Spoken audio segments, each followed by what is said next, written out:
noite a todos, que a graça e a paz do nosso Senhor Jesus Cristo esteja sobre cada um de nós essa noite. Meus queridos, é com muita alegria que eu estou aqui novamente, nessa quarta-feira, aqui reunidos com vocês, sabendo que todos nós estamos em um só propósito. E nessa noite, Deus já separou para nós uma porção do teu conhecimento, da tua bondade, do teu amor, para ser derramado sobre cada um de nós. Nós nos alimentamos sempre da palavra de Deus e nessa noite não vai ser diferente. Deus preparou um banquete para nós. Eu gostaria de pedir a cada irmão que nessa noite descartasse um pouco o telefone celular, o WhatsApp, as redes sociais, e vamos focar na palavra de Deus. Porque se atentamente ouvirmos a palavra do Senhor, nosso Deus, o que Ele tem separado para nós, todas as bênçãos nos seguirão e nos alcançarão. Vai acontecer certinho aquilo que está lá em Deuteronômio, no capítulo 28, na primeira parte. Então, se nós atentamente prestarmos atenção na palavra de Deus, vai acontecer aquilo que eu falei na palestra da quarta-feira passada. Nós vamos entender.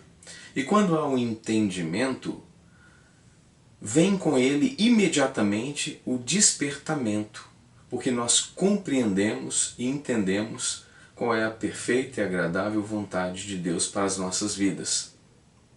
E a vontade de Deus não é de nos causar dor, constrangimento, nos ferir, nos punir. Não. Ele quer que nós sejamos felizes, porque nós somos a nação eleita, o povo santo, propriedade exclusiva dele. E Deus é liberdade, alegria e justiça no Espírito Santo.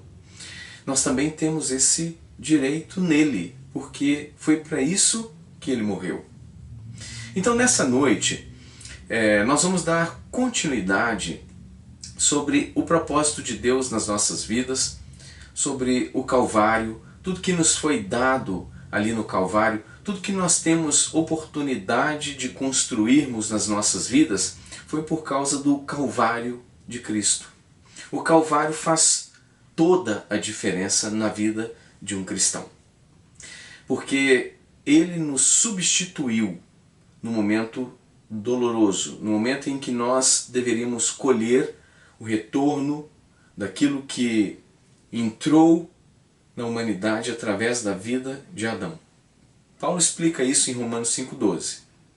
Ele diz: assim como por um só homem entrou o pecado no mundo e pelo pecado a morte, então a morte passou a todos os homens porque todos os homens pecaram. Nesse aspecto, nós herdamos uma vida de sofrimento através dos nossos pais, Adão e Eva. Então, como a responsabilidade era do homem, então o apóstolo Paulo se dirigiu corretamente, assim como por um só homem, porque ele poderia ter sido conivente ou não com a transgressão de Eva. Mas ele deixou que a transgressão corresse livre. Então, ele não tomou uma postura verdadeira, santa e justa de assumir, de reconhecer, de corrigir a própria esposa, de mostrar a ela que houve um erro. Então tudo poderia ser mudado. Mas eles tentaram esconder de Deus o pecado original. E esse pecado original, ele trouxe então a morte. E a morte passou a todos os seres humanos.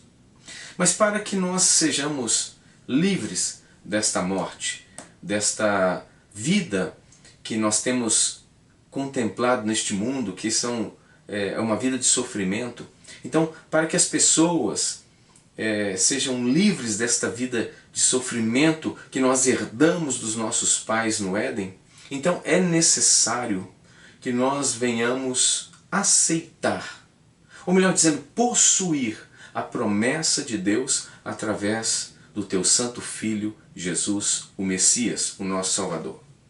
Por isso que é necessário que nós entendamos perfeitamente o Calvário. Não é simplesmente, ele veio, ele morreu para os nossos pecados, mas não nos aprofundamos naquilo. Quando nós não nos aprofundamos na palavra, Quando vem os problemas, aquele conhecimento superficial, daquela leiturazinha bem rapidinho ali, ela não nos dá uma sustentação para que nós possamos peitar o mal. Porque na hora que o mal se manifesta, então muitos entregam-se à tristeza, à derrota, à amargura, à angústia, até mesmo à depressão, porque a vida para ele acabou. Quando na verdade ele tem poder para reverter o quadro daquele falsário chamado Satanás. Então nós precisamos entender bem o Calvário. Nós precisamos viver esta fé, esta convicção de uma maneira muito sólida nas nossas vidas. E dando continuidade então ao ato de substituição, ou seja, Adão trouxe para nós uma vida de sofrimento, uma vida de morte, uma vida que nós não existiríamos se Deus cumprisse a tua lei. Melhor dizendo, ele cumpriu a lei. É porque na lei de Deus é possível que o Filho de Deus nos substitua, colhendo todos os nossos pecados e morrendo por eles. Então a lei de Deus aceita isso. Se ele não tivesse feito o sacrifício de se entregar no nosso lugar, a humanidade não mais existiria, porque está escrito que se no dia em que comerdes do fruto do conhecimento do bem e do mal, certamente morrereis. Então ele iria cumprir aquilo que estava escrito. Já comeu, então morreu. Acabou a história. Mas por isso Deus, então, ele já ofertou, ele agradou em torturar o teu filho, que foi falado na palestra anterior. Ele se agradou em moer o teu filho, como sendo maldito no nosso lugar, para que nós viéssemos a ser salvos, para que nós possamos retornar para o Éden, para a vida perfeita, para a vida eterna. Então esse ato, a gente não tem uma noção da grandeza, da magnitude do Calvário. Mas nessa noite nós vamos então dar um pouco de sequência, vamos estar analisando algumas passagens na Bíblia e vamos entender verdadeiramente a vida que Deus nos deu. Nós precisamos compreender isso. Amém? Então eu gostaria que vocês abrissem comigo aqui no livro de Gálatas, no capítulo 3, versículo de número 13. Então, Gálatas 3, versículo de número 13. Vejam bem o que está escrito. Cristo nos resgatou da maldição da lei, fazendo-se maldição por nós, porque está escrito: maldito todo aquele que for pendurado no madeiro. Então aqui Cristo nos resgatou da maldição da lei. Às vezes a gente pode até pensar assim, puxa vida, então quer dizer que a lei é maldição, a lei é maldita. Não, a lei não é maldita. A lei diz: não matarás, não adulterarás, não cobiçarás, não darás falso testemunho. A lei é uma bênção, porque quem está debaixo da obediência da lei, ele é abençoado. A Bíblia diz que Jesus nunca errou, que da sua boca não saiu dolo. Ele nunca errou nem por ação e nem por palavras. Então ele obedeceu em todo o tempo, ele cumpriu a lei. O problema da maldição da lei está sobre a vida daqueles que não a obedecem. Mas como Deus sabe que é impossível que um homem herdeiro da natureza pecaminosa que entrou, ou seja, a morte que passou a todos os homens por causa do pecado de Adão e Eva, os nossos pais, então ele nos substitui para que nós pudéssemos ter chance de sobreviver. Ou melhor dizendo, sobreviver ainda é uma palavra muito pesada, de vivermos uma vida agradável, abençoada e santa e justa. Como dentro de nós existe uma natureza pecaminosa, e ela está em todo o tempo trabalhando para que nós possamos cometer erros, então significa que ao cometermos o primeiro erro, a lei imediatamente nos puniria com a maldição que está prevista. Então, pensando nisso, ele nos resgatou da maldição, fazendo-se maldito em nosso lugar. Porque está escrito: maldito é todo aquele que for pendurado em madeiro. Então, como nós erramos, por isso todo ser humano ele é imperfeito, comete erros e falhas, então nós teríamos que morrer mediante as nossas falhas. Então, por exemplo, um homem que é pego em adultério, por exemplo, a lei diz que era para ele morrer apedrejado. Uma mulher pega em adultério deveria morrer apedrejada. E vários outros pecados e tudo mais. Então, a humanidade não iria conseguir sobreviver mediante a lei, porque a humanidade tem uma natureza corrompida.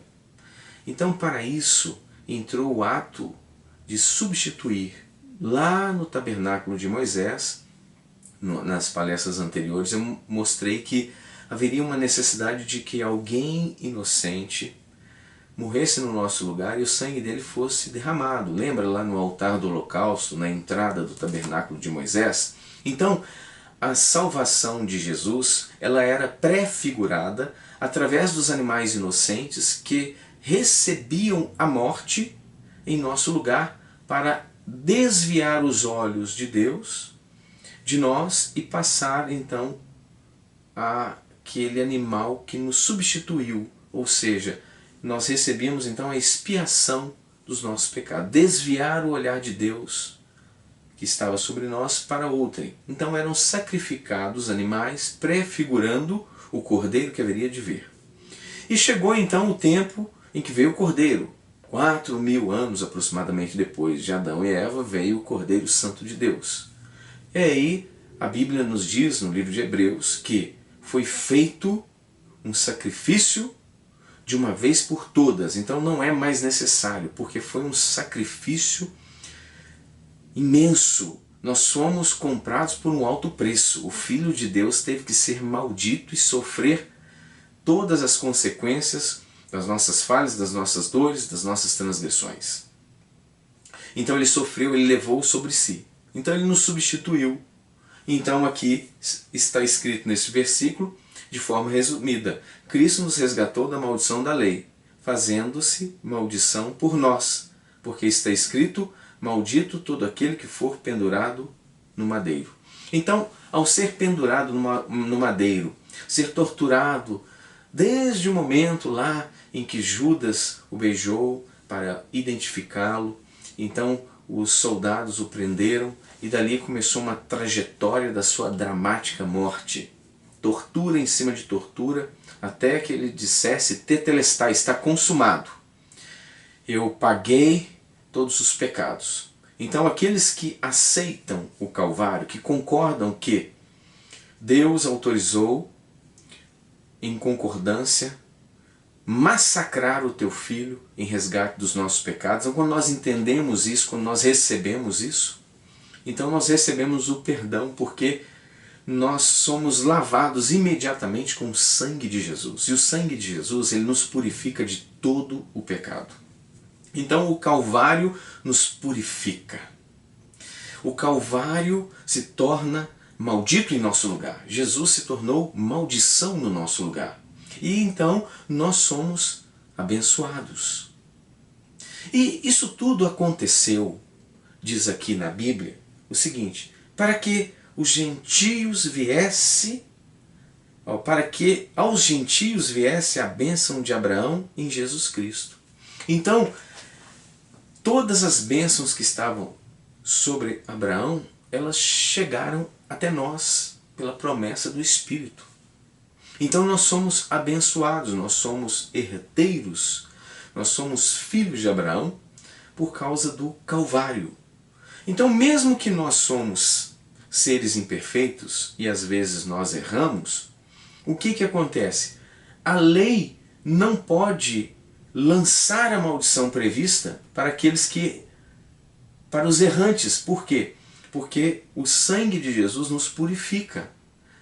Se você não pode cobrar deles o pecado. Mas, por quê? Porque eu morri. Porque eu assumi as dores e tudo que a lei do retorno, a lei de Deus, iria recair sobre a humanidade, Jesus assumiu. Então nós somos purificados por este sangue. Então nós podemos levar uma vida de qualquer forma à vontade, porque já que foi pago os nossos pecados, então nós podemos viver à vontade? Não, porque se vivemos deliberadamente no pecado, diz o autor de Hebreus, já não resta para nós o sacrifício. Quando é que o sacrifício, então, ele funciona sobre as nossas vidas? Mediante arrependimento e o esforço contínuo para a escala crescente de aperfeiçoamento. O que é isso? Ou seja, eu estou trabalhando para que eu seja aperfeiçoado. Então, dentro de mim, não pode existir uma vontade relaxada de viver de qualquer jeito. Ah não, isso aí ele já pagou, então eu posso adulterar, eu posso fazer o que quiser que está tudo certo. Não, não é isso. Dentro de nós precisa existir sempre um esforço contínuo, lutando, crescendo, aprendendo e nos transformando a cada dia em pessoas melhores. Então nós não cedemos ao fracasso. Pelo contrário, nós caminhamos para o aperfeiçoamento dos santos. Ou seja, para que nós tenhamos a estatura, ou seja, a varonilidade perfeita, a estatura do varão perfeito. Então nós estamos caminhando. Então Paulo, ele faz uma declaração desse tipo. Ele diz o seguinte, olha, eu não sou perfeito, mas eu caminho para a perfeição. Ou seja, eu estou sempre trabalhando para ficar melhor. Então, para nós, o que nos é cobrado, o que nos é exigido é que nós continuemos a nossa caminhada para o aperfeiçoamento. Eu não estou dizendo que se você ficou triste, você errou, então você está condenado. Não é isso. É que quando nós erramos, quando nós falhamos, nós reconhecemos as nossas falhas e começamos de novo. E isso... E nessa caminhada, Deus ele nos perdoa e nos incentiva a continuarmos com uma vida sadia, com uma vida abençoada. Então, essa é a vida cristã. Então, nós não devemos receber acusações do sistema religioso. Porque o sistema religioso, ele aponta, ele condena, ele apedreja. O sistema religioso diz que aquela prostituta, ela deveria ser apedrejada porque ela foi pega em adultério. Mas o próprio Messias, o nosso Senhor Jesus Cristo, diz o seguinte, aquele que não tiver pecado, que atire a primeira pedra. E sumiram todos, porque todos estão com culpa no cartório. Então, aqueles religiosos todos desapareceram. Ficou só a prostituta. Aí ele iria dizer assim, então agora eu vou te condenar porque você foi pego em adultério. Não, ele aconselhou uma prostituta. Ele disse, olha, nem tão pouco eu te condeno, porque a minha missão, presta bem atenção, a missão de Jesus, Jesus está dizendo para nós, a minha missão não é de condenar, eu vim para salvar. Ele dá um conselho, olha, eu não vou te condenar. Vá e não peques mais, sua vida vai ser maravilhosa. E ela seguiu o conselho do mestre e se transformou numa mulher que adorava a Deus com muita santidade. Por quê? Porque ela abandonou o pecado e entrou na escala crescente do aperfeiçoamento. A religião, ela impede também a acessibilidade a Deus. Você precisa fazer muitas coisas. Para ver Deus você vai ter que dar uma oferta de milhões, você vai ter que fazer isso, você vai ter que fazer aquilo. Quando na verdade o Senhor Jesus ele estava sempre disponível para as pessoas. Então essa consciência nós temos que ter também. Jesus está disponível, ele é assim. Ele tem todo o poder, ele tem poder sobre todo o universo. Ele mesmo disse que me foi dado poder nos céus e na terra. Então ele tem toda a autoridade. Ele é a pessoa mais importante do universo. Os anjos, querubins, serafins, não. Senhor Jesus. Mas ele não é soberbo. Ele é aquela pessoa que nos ama. Ele é pai, ele é irmão, ele é amigo, ele é tudo para nós. Nós temos que valorizar. E o Senhor Jesus, ele é acessível. Então, aquela estratégia da religião que sempre coloca fardo pesado, que sempre coloca acusação, você não tem mais jeito, ah, você não vai mais conseguir. Não. A vida, a esperança. Então nós precisamos entender que Jesus é amor, Ele está acessível e nós precisamos depositar nele a nossa confiança. Saber que os nossos pecados foram todos pagos, somos limpos. Ainda que pessoas sejam usadas para dizer, olha, você não deveria estar na igreja, você lembra o que você fez? Então quer dizer, se você for dar ouvido às acusações dos seres humanos, você nunca vai poder servir a Deus. Porque eu te garanto que aquela prostituta, ela deve ter escutado muito. Ah, agora está se sentindo a santa. Então quer dizer, o perdão de Jesus sobre a vida dela é válido ou não? Foi válido, porque ela se transformou numa adoradora. E agora para nós, é válido ou não? Então, nós devemos permanecer com a consciência limpa, porque os nossos pecados foram todos pagos. E quando nós assumimos a nossa identidade, somos filhos de Deus, Deus pagou todas as minhas falhas, todos os meus pecados. Então, eu sou nação eleita, sacerdócio real, povo santo, propriedade exclusiva de Cristo. Essa é minha identidade. E eu tenho poder, porque me foi dado. Está escrito. Então, nós temos poder. E a palavra de Deus também diz que nós somos deuses, com D minúsculo, é claro. E que nós podemos fazer as obras que Ele fez e maiores ainda. Está escrito. Então, a religião ela nos constrange e nos acusa de certa forma, que diz, ah, você vai fazer isso? Quem é você para fazer isso? Não, nós somos filhos de Deus. Ou nós escutamos a Bíblia, ou nós escutamos a religião. Porque se nós ficarmos dependendo do que outras pessoas, parentes, religiosos, eles vão falar em nosso favor, nós nunca vamos servir a Deus. Então nós temos que nos desprender de todo comentário, de toda palavra contrária à vida que Deus tem para nós. Ou nós largamos a religião, ou nós largamos a Cristo e servimos a religião. Então, chegou um momento nas nossas vidas que nós temos que nos posicionar. Nós temos um troféu nas mãos. Para quem nós entregamos o nosso troféu? No momento então que chega talvez um irmão da igreja e diz algo negativo para você e você pega, é mesmo, ele tem razão, você entregou o troféu. Você tinha tudo, mas você entregou porque você foi convencido ou convencida por uma palavra negativa. Não entregue o troféu. Você foi chamado para andar na contramão. Você foi chamado para contradizer o sistema. Você foi chamado para andar na contramão, para andar no sentido contrário. Porque nós não fomos chamados para sermos coniventes com o erro. Nós somos os defensores das Escrituras. Nós temos que defender aquilo que Deus preparou para nós. O apóstolo Paulo diz o seguinte, que se descer um anjo dos céus e anunciar um evangelho diferente do que eu vos tenho dito, seja anátema. Então tudo que é diferente não está escrito, nós não temos compromisso. O interessante é que Pedro, na sua segunda carta, ele escreveu isso aqui, 2 Pedro, capítulo 1, versículo de número 16. Veja bem, esse comentário de Pedro aqui nos mostra como que nós devemos andar também. Então Pedro ele teve um contato direto, ele é uma fonte que teve contato direto com o Senhor Jesus. E olha o que ele diz. Porque não seguimos fábulas engenhosamente inventadas.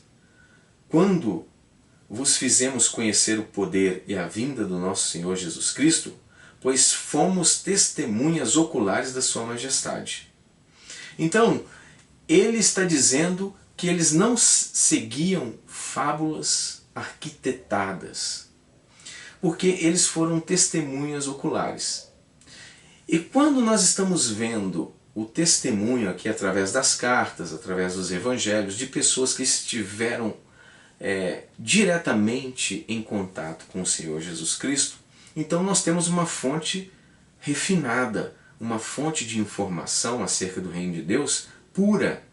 Então, quando nós estamos vendo hoje, em 2020, muitos e muitos anos depois, pessoas fazendo coisas estranhas à Bíblia, então nós não temos compromisso com essas coisas, porque nós temos aqui escrito fontes que estiveram em contato direto com o Senhor Jesus Cristo.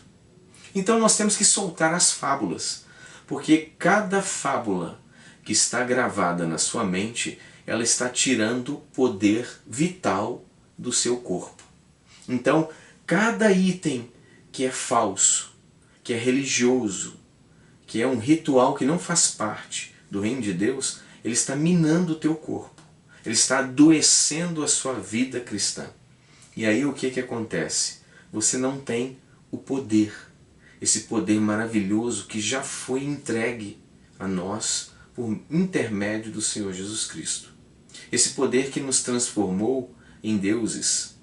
Esse poder que faz toda a diferença nas nossas vidas. Então nós temos que largar as fábulas. E é interessante que nós sabemos quais são. Porque nós temos contato com as Escrituras. E nós sabemos que aquilo não está se encaixando. Mas aí por medo, a gente pensa assim, puxa vida, a pessoa que me ensinou isso tem muitos anos, tem muita experiência. Ah, essa pessoa, ela já fez gravações na televisão. Ela tem a maior igreja no Brasil. Ah, essa pessoa é isso, essa pessoa é aquilo. Então nós ficamos ancorados em homens, quando na verdade nós precisamos ter compromisso com o Messias, que está acima de todas as coisas no universo. Então nós temos que nos entregar totalmente à verdade. Porque quando nós nos entregamos à verdade, aí a nossa vida é mudada, a nossa vida ela é transformada.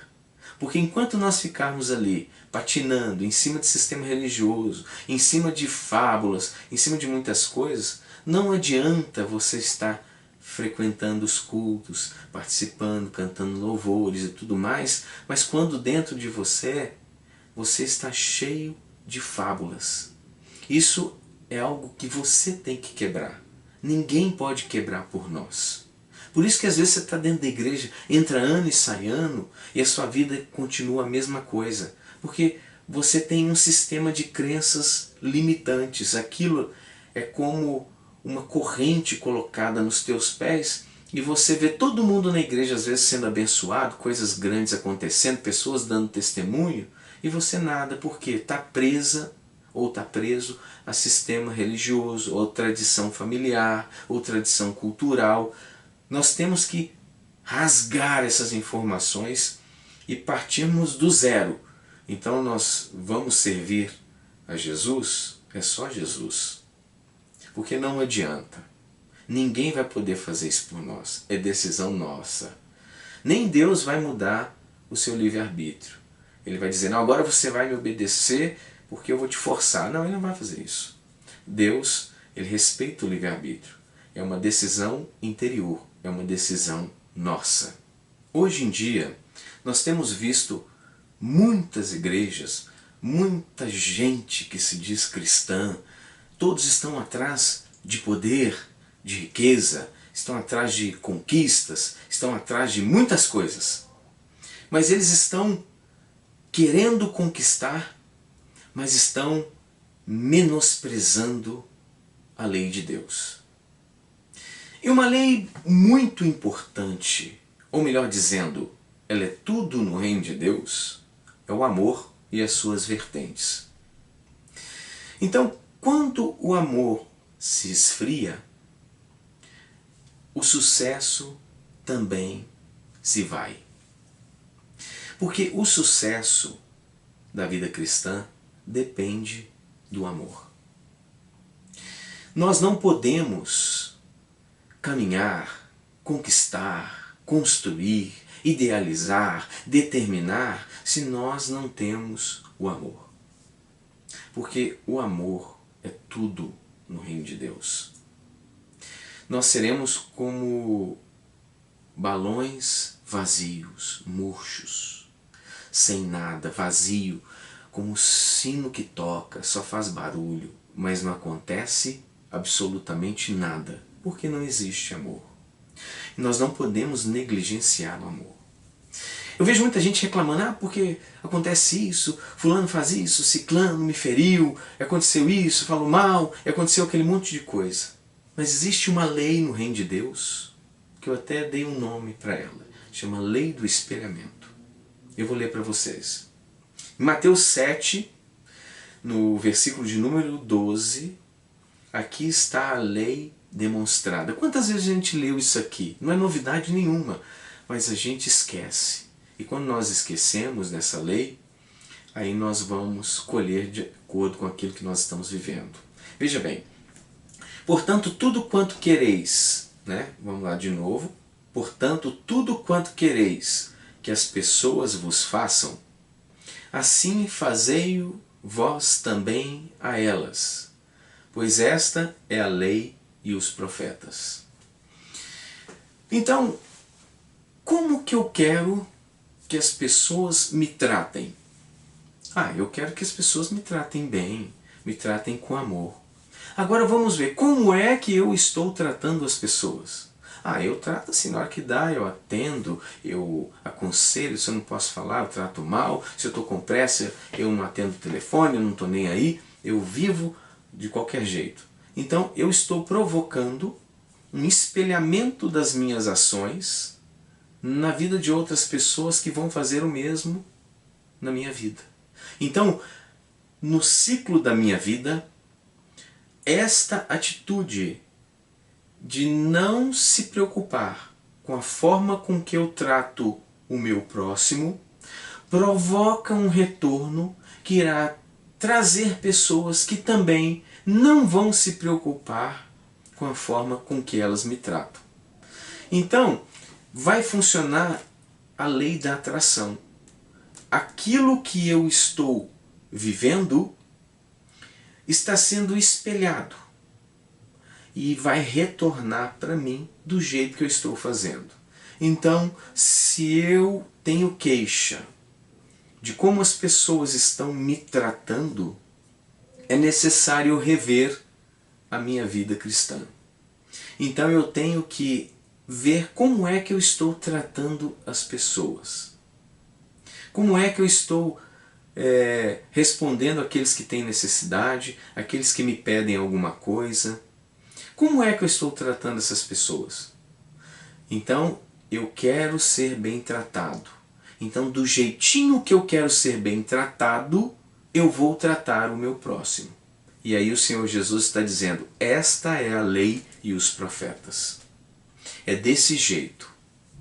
Então, por que que eu não estou colhendo um tratamento abençoado? Por que que sempre as pessoas estão me pisando? Por que que sempre está acontecendo coisa ruim na minha vida?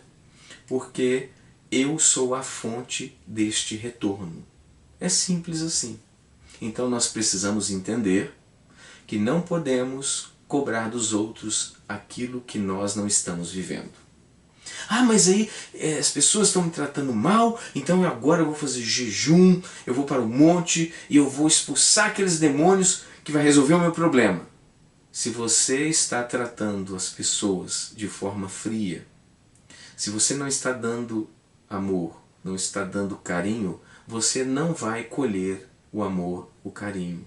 Você vai colher exatamente aquilo que você está fazendo aos outros. Não adianta jejuar, não adianta ir ao monte.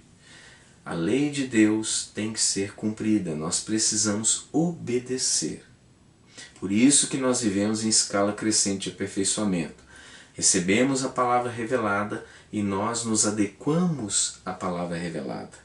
Nós vamos agora aprender a amar o próximo, porque isso vai provocar uma vida muito agradável, uma vida muito gostosa que nós vamos viver. Da maneira que nós tratamos os outros, nós seremos tratados. Uma outra coisa muito interessante, eu já até falei isso em palestras anteriores, mas é necessário às vezes nós repetirmos para que isso fique gravado no nosso subconsciente. Às vezes a gente esquece e a gente começa a pedir coisas para Deus naquele padrão religioso. Ó Senhor, a minha vida está fracassada, eu preciso da tua intervenção, eu preciso que o Senhor faça algo na minha vida, porque eu não aguento mais. Esse padrão de oração, em forma de lamúria, em forma de um comentário fracassado, ele não tem eficácia diante de Deus. Nós precisamos reformular a forma que nós estamos orando, a forma que nós estamos pedindo. Porque não é do nosso jeito, não é do jeito que as tradições religiosas nos ensinam, não é do jeito que os nossos antepassados, nossos familiares nos ensinaram. Não, existe uma forma correta.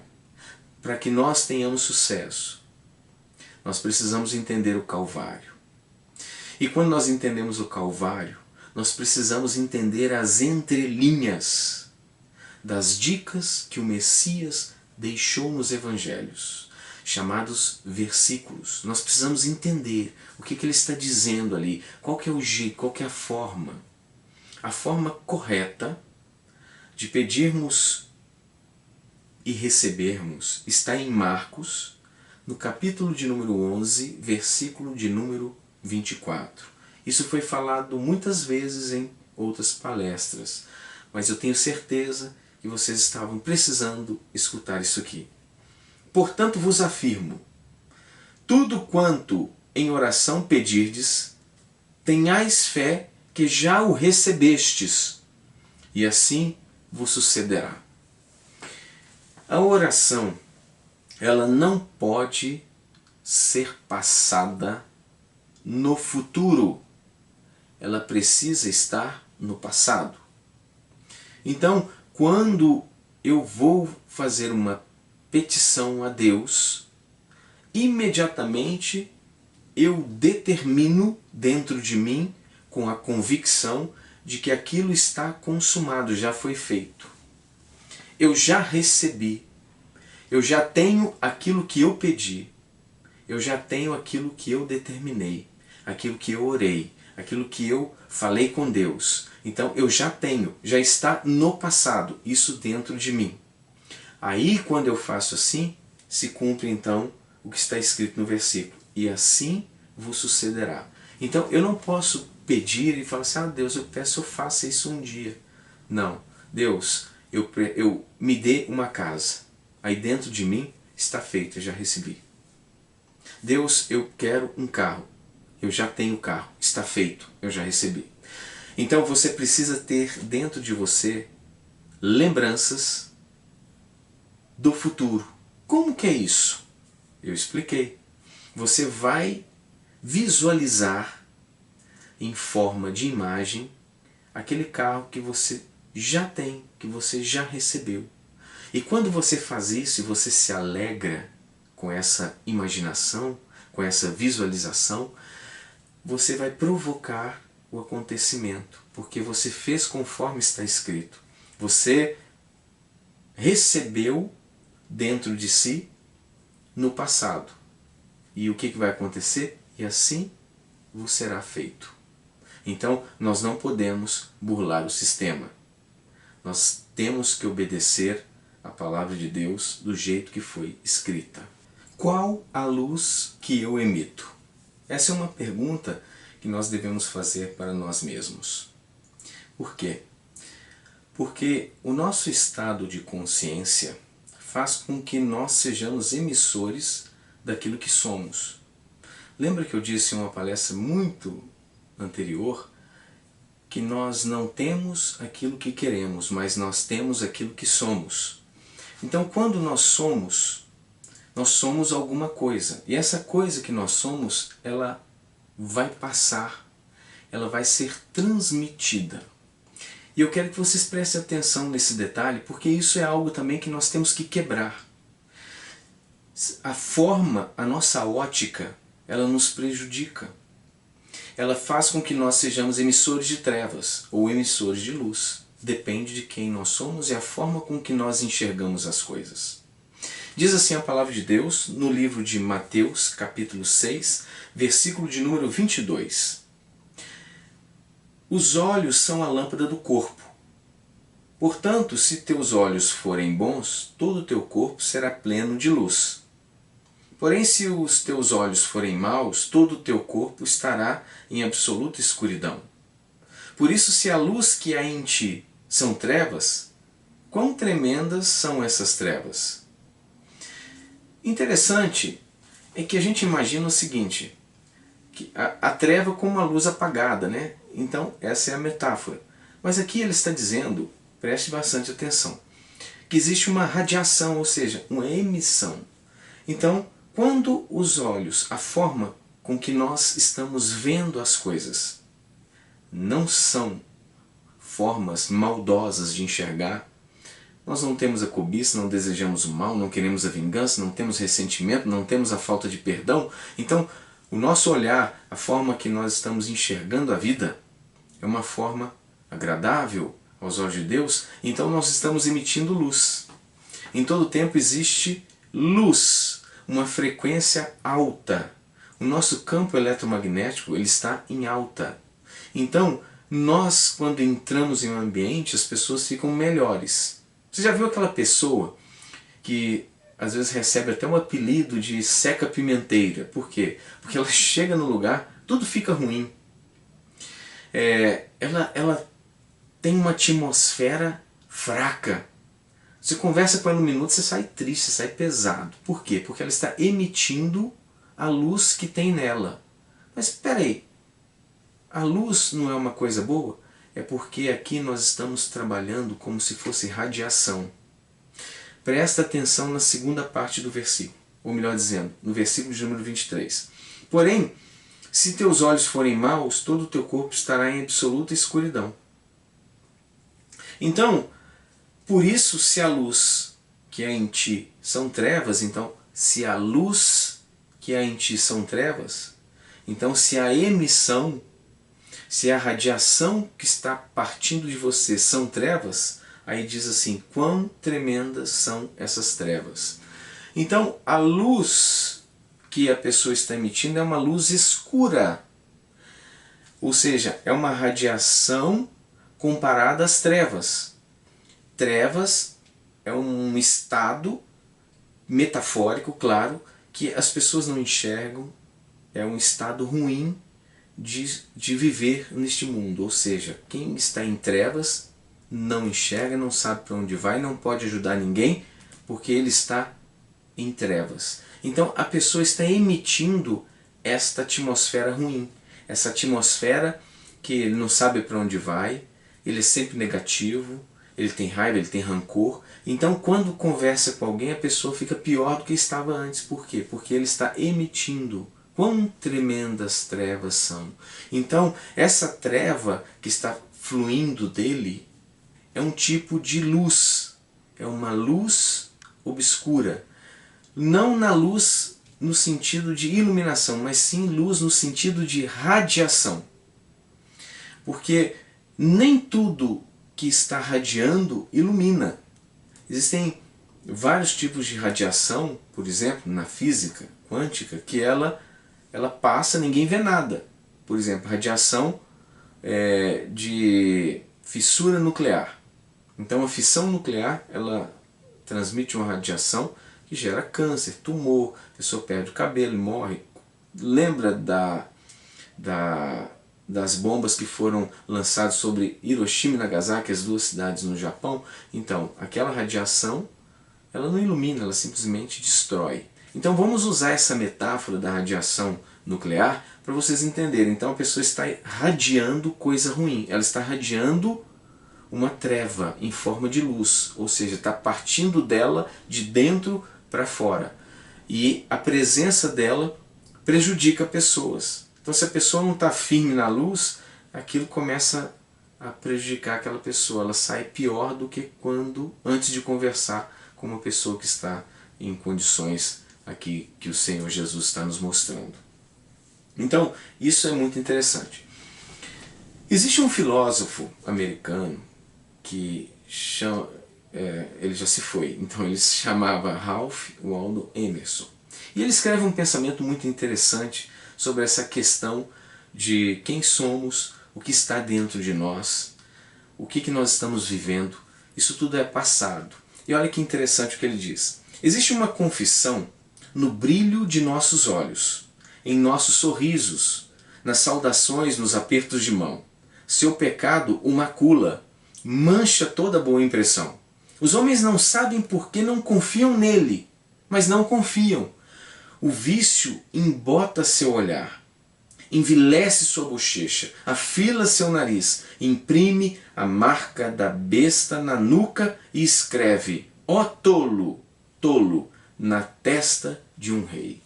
Então, não adianta nem ter uma posição de autoridade, não adianta nem ser uma celebridade, se a pessoa não está no estado de luz, se ela está maculada pelo pecado, da forma com que ela vê, ela sempre tem algo ruim, ela sempre está passando, ela sempre está desejando algo ruim. O que está dentro dela não é bom, aquilo é transmitido, aquilo é passado, as pessoas percebem, as pessoas vão evitar, as pessoas vão se afastar. Só vão estar perto delas as pessoas cujo caráter se harmonizam com dela. Ou seja, treva se combina com treva. Então a treva ela tem a sua natureza, a baixa frequência, e ela vai atrair as pessoas que se harmonizam com aquele estado de consciência. Então, nós que entendemos o Calvário, nós que já fomos substituídos na cruz, nós sabemos que Jesus nos chamou para as boas obras. Diz a palavra de Deus, as quais Deus preparou de antemão para que andássemos nelas. Está escrito no livro de Efésios. Então nós somos chamados para ser luz do mundo, o sal da terra. Vamos continuar aqui. Interessante esse outro pensamento que eu trouxe aqui para vocês, que diz assim: adquira o hábito de se tornar agradável e você vai lucrar material e mentalmente, pois jamais ficará tão feliz quando souber que está fazendo outros felizes. Esse pensamento aqui é de um filósofo americano, que eu já citei várias vezes o nome dele nas palestras, que é Napoleão Hill. Então, quando você adquire o hábito de se tornar agradável, de se tornar luz, de se tornar bênção na vida dos outros, você vai começar, ao invés de levar aquela atmosfera pesada que eu estava falando, você vai começar a levar alegria para as pessoas. Você é uma pessoa generosa, você ajuda, a sua presença levanta as pessoas podem estar desanimadas, mas depois que você conversa, nossa, estou me sentindo melhor, depois que eu conversei com ele ou com ela. Por quê? Porque a luz que está em ti, ela vai passar para essa outra pessoa, e essa pessoa vai ser abençoada, vai ser levantada. Então, a sua generosidade, ela se passa até através da sua atmosfera quântica. Quanto mais pelas suas ações, é claro. Então nós sabemos que as pessoas que ajudam outras pessoas, elas são sempre alegres, elas são felizes, porque elas ajudam, elas levam a felicidade para aqueles que estão em trevas, que estão tristes. Ela muda a atmosfera daqueles que estão sofrendo. Então, automaticamente, ela se torna uma pessoa feliz. Mateus 7,16 tem uma informação muito preciosa para que nós possamos identificar a árvore. Olha que interessante. Pelos frutos os conhecereis. É possível alguém colher uvas de um espinheiro ou figos das ervas daninhas? Assim sendo, toda árvore boa produz bons frutos, mas a árvore má produz frutos ruins. A árvore boa não pode dar frutos ruins, e nem a árvore ruim pode dar frutos bons. Toda árvore que não produz bons frutos é cortada e atirada no fogo. Portanto, pelos seus frutos os conhecereis. Como que nós vamos identificar se alguém é bênção ou não? E se nós estamos sendo bênção ou não? Porque existe na psicologia o eu cego. Lembra que eu falei das janelas de Johari? Existe então uma janela que ela é o eu cego. Talvez existem coisas que nós estamos fazendo e nem percebemos e está prejudicando outras pessoas. Então nós precisamos analisar os frutos. Quando nós analisamos os nossos frutos, nós identificamos aquela falha. E as pessoas de confiança vão falar: puxa vida, por que você fez aquilo? Olha, isso que você fez não é legal. Então você vai perceber que pessoas de confiança vão estar passando aquilo que você está fazendo que está prejudicando. E o nosso eu cego não consegue ver isso. É necessário que as pessoas que nós estamos convivendo, elas nos mostrem. Então, quando nós escutarmos alguma coisa que não é agradável do nosso ser, nós devemos prestar atenção. Será que nós estamos fazendo coisas que estão prejudicando? E quando nós fazemos isso, automaticamente isso vai retornar. E se nós não queremos que isso retorne, então nós não vamos fazer ao nosso próximo. Então nós temos que entender que aquilo que a árvore está produzindo vai determinar qual tipo de árvore que é. É muito simples. Então, se eu não quero ter pepino na minha vida, então eu não vou plantar pepino. Eu gosto só de uvas, então o que eu tenho que plantar? Eu não vou plantar uma roseira que é cheia de espinhos. Eu vou plantar uvas. Então, nós temos que identificar os nossos frutos. Isso faz parte da vigilância do nosso ser. Lembra, sempre quando nós vamos participar da Santa Ceia, qual que é o conselho que a Bíblia nos dá? Examine-se, pois, o homem a si mesmo, depois coma e beba. Então, quando nós examinamos, o exame ele não é uma olhada rápida. O exame é algo que nós vamos trabalhar com varredura, ou seja, nós vamos nos analisarmos detalhadamente. Então, eu estou me analisando. Então eu vou olhar os meus frutos, aquilo que eu estou errando. Então eu vou identificar e eu vou trabalhar em cima daquele erro para que ele não mais venha prejudicar ninguém e a mim mesmo. Continuando, nós vamos agora para Mateus, no mesmo livro de Mateus, só que agora nós vamos voltar 2 capítulos. Vamos para o capítulo de número 5, no versículo de número 16. Diz assim: assim deixai a vossa luz resplandecer diante dos homens, para que vejam as vossas boas obras e glorifiquem o vosso Pai que está nos céus. Isso aqui é a parte boa do Evangelho.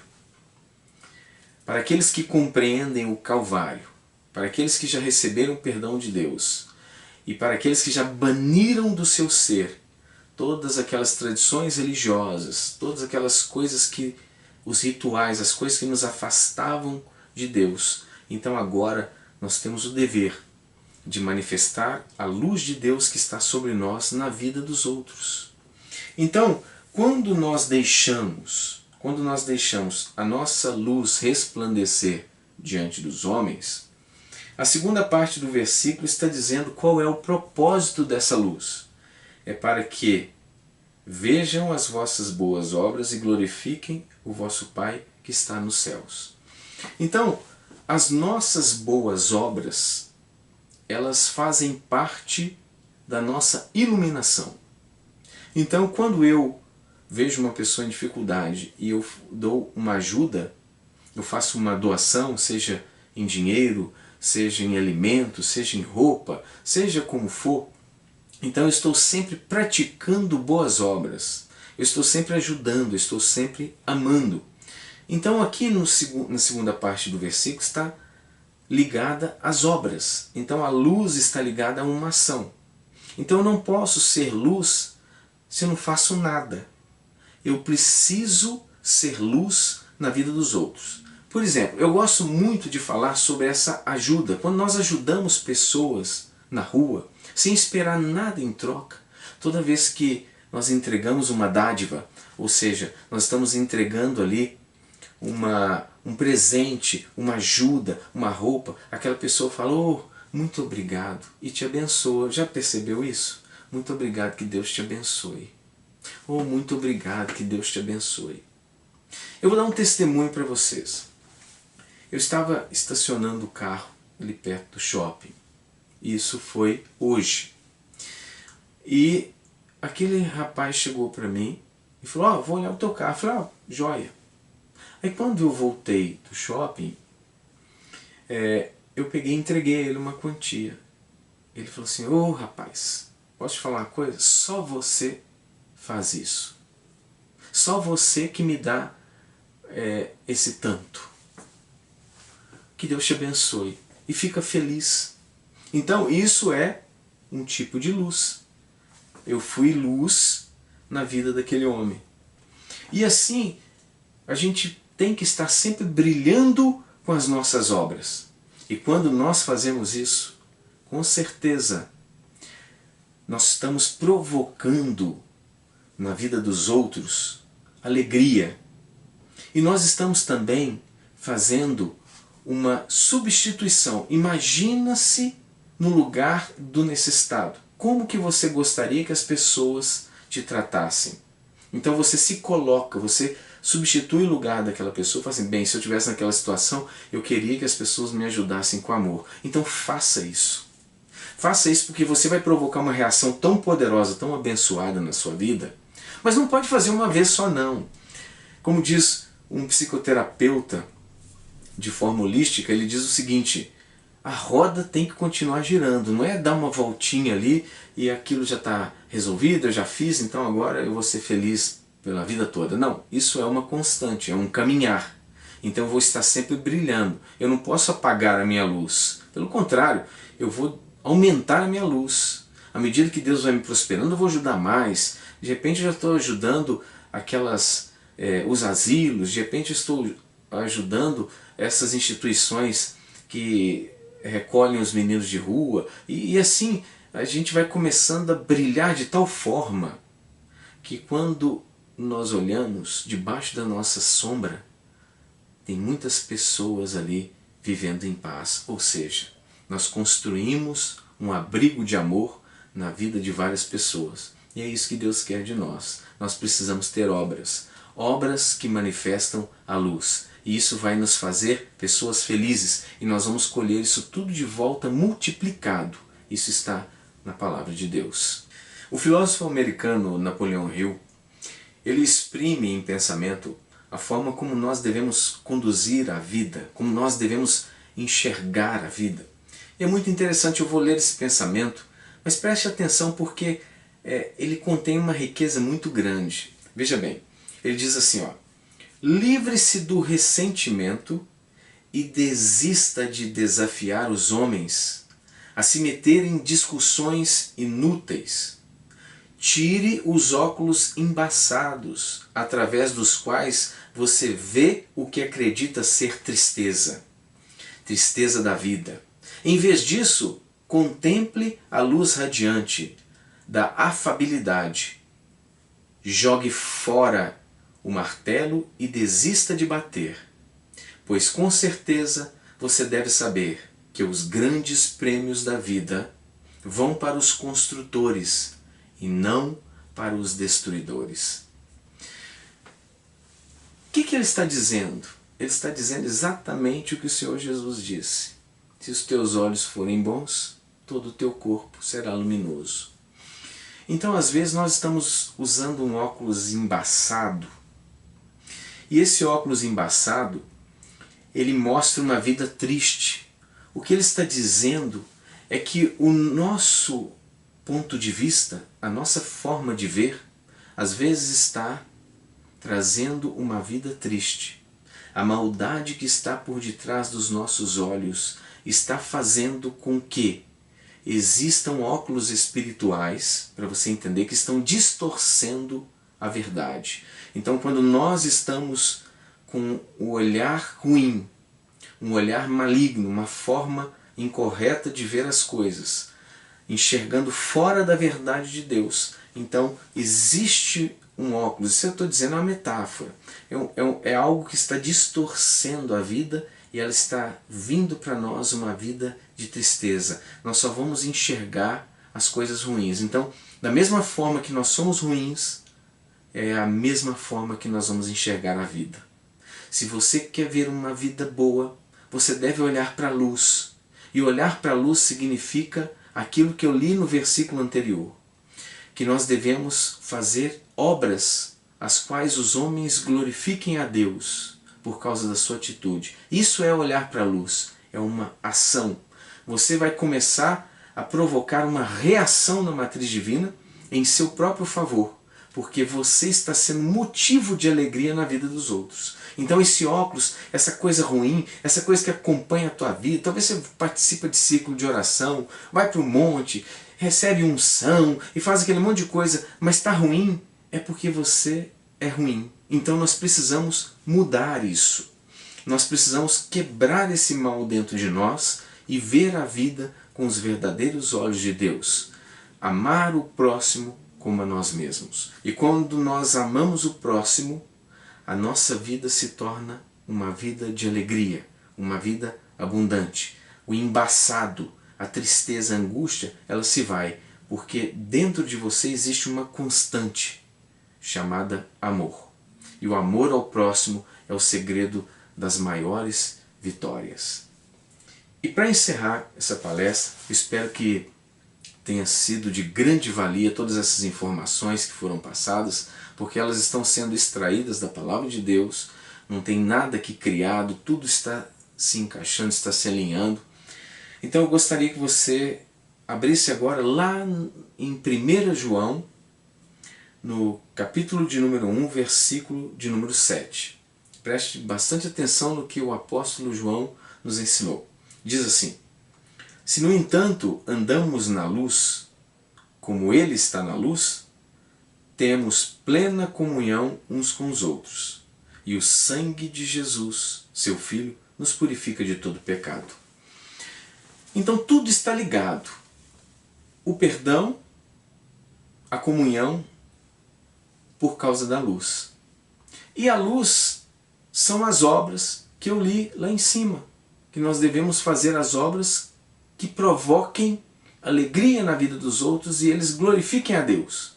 Então quando nós estamos andando na luz como ele andou, ou seja, nas boas obras, no amor ao próximo, o que acontece? Temos plena comunhão uns com os outros. Então, quando você está na luz, traz então uma união, o amor, a comunhão, porque você está na luz. E a luz atrai amor, a luz atrai comunhão. E o sangue de Jesus, o seu Filho, nos purifica de todo pecado. Então, na caminhada da vida, nós jamais deveremos esquecer o amor. Então, nós entendemos o Calvário. Sabemos que nós já fomos justificados, não tem acusação contra nós. Então nós tomamos o arado. E quem põe a mão no arado não olha mais para trás. E marchamos. Como? Nas boas obras. E a luz brilhará em nosso favor. E olha, existe uma passagem muito rica sobre isso em Isaías. Na próxima palestra eu vou estar falando dos benefícios de você andar na luz como ele andou. Vocês vão perceber que tudo vai começar a contribuir. A sua vida vai ser transformada num piscar de olhos. Isso está no livro de Isaías. E na próxima palestra, eu não vou falar mais, já está, acho que eu avancei até demais. Então, na próxima palestra, nós estaremos falando então sobre o livro de Isaías, um grande ensinamento de Deus em nosso favor. Faça tudo isso que foi falado nessa palestra, na anterior. Assista novamente, leia a Bíblia, mas pratique do jeito que está escrito. Eu deixo aqui então para todos vocês um grande abraço e que a bênção do Senhor esteja sobre a vida de cada um de vocês. E que a cada dia você cresça mais e mais na presença de Deus, se tornando uma grande luz, e que muitos lá fora glorifiquem a Deus, porque você é um homem, uma mulher muito abençoado. Em nome de Jesus. Amém.